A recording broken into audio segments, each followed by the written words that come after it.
and thank you for tuning into the weekly review of Business and of Finance Guide with me, Nora, and I'm Hafiz. okay, now, so before this, you mentioned something about hypnotherapy. Would you care to intro us for the next segment? Okay, for hypnotherapy, do you know something about hypnotherapy? Okay, I know that it hypnotizes you, but I don't know if it's legal or not. Yeah, this one is a very clinically hypnotherapy, so it is legal. It's legal? Yeah. How can it be legal? You Yeah, hypnotize okay. people. Okay, you want to know more about that? Yeah. So back then at studio, we got a clinical hypnotherapist, Ajit Ludher. So Wow. want to know more about that? Of course. So let's go to the studio. Go back to Rolling. the studio.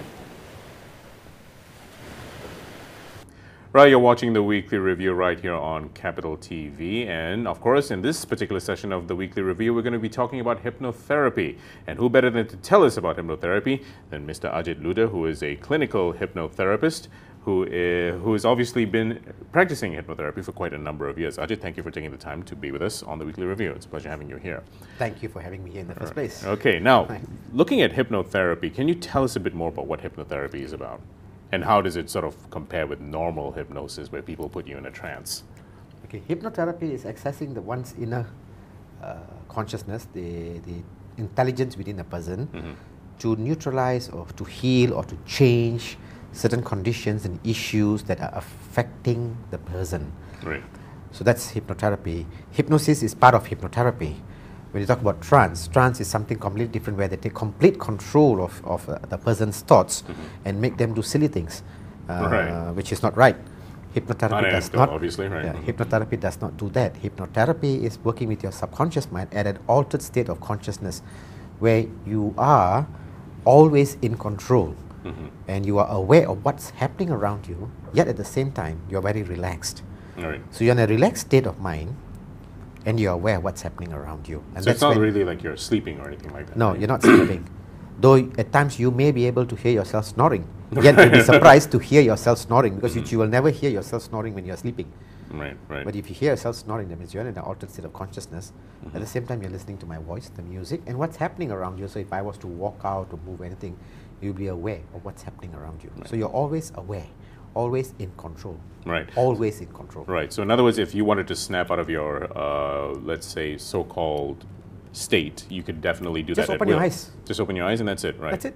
Okay. Just open your eyes and you're out of it already. Right. And trance is obviously not like that. The person has to initiate you to get out of that Yes. state, right? But trance, if the person has to initiate, but even if they does not initiate you, when you are in trance, eventually your body's subconscious mind will begin to bring you out. So after Oh, 50 I see. minutes, you will come out of it. So it's something that eventually happens, but I mean, obviously, in a state when you're in the state that you're at when you're doing hypnotherapy, obviously you can come out of it at any time. But in Anytime. a trance, it takes a bit of time to get out of that state. Yes. In fact, if you didn't have anyone sort of initiate it for you to get out of it. Right, that's right. Right. Okay. So now the thing is, how does hypnotherapy sort of benefit, like let's say the common folk, like you know, like me, for example. Okay.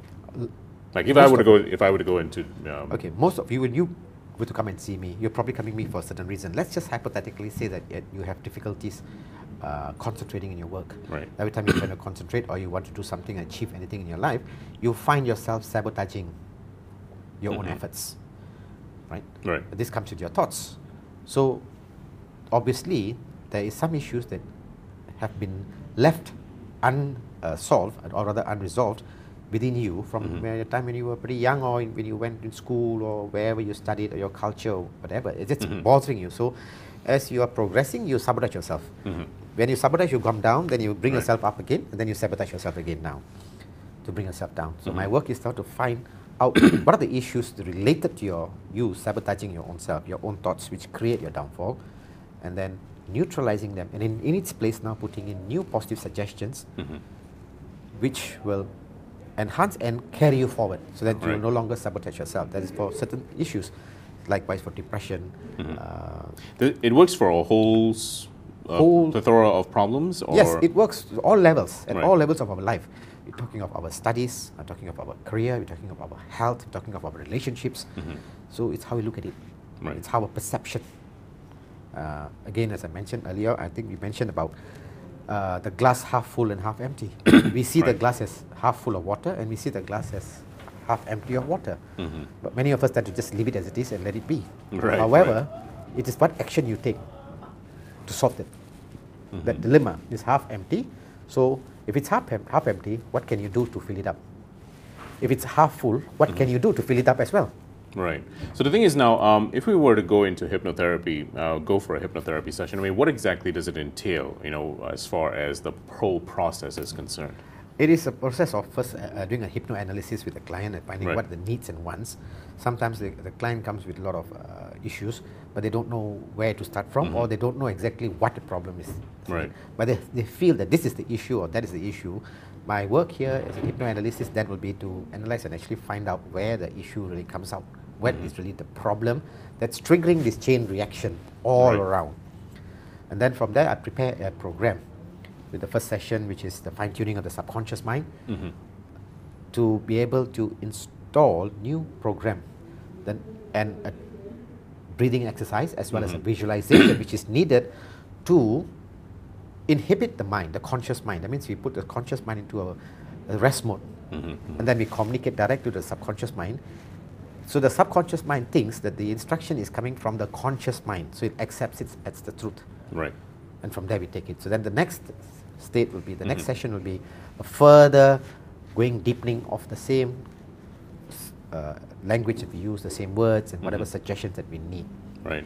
We need to do that to cleanse the layer by layer, to remove those resistance, to remove and neutralize all those negative thoughts that you don't know that you know, but it's there within you. Is there a certain process? Is there a certain process to actually get rid of all that negative aura that you do?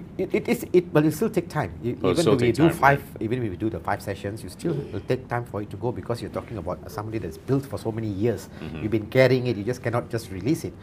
However, once the subconscious takes hold, it will automatically by itself start to generate. It's like the seed. We are sowing the seed, and the seed generates. We nurture the seed, the soil around the seed, and then the seed begins to release roots, grow roots, and from the roots the stem comes out. So that's what your subconscious mind is, the pure power, pure potential. So the thing is now, when you talk about session as well, I mean, obviously the sessions will vary depending on the gravity of the problems that they have. That's right, yes. But typically, like if we look at a session that, you know, I mean, let's say we look at depression, for example, how long does that actually take to? Depression is just... I mean, I know depression can be different levels as well. Different levels, yeah. But, Just the beginning stages, it's easily 5 sessions already. Minimum is 5, because from my experience, from worldwide as well, from all the other very experienced hypnotherapists around the world, I've learned from, it is 5 sessions, because you have to further tune. It gives the subconscious time to digest what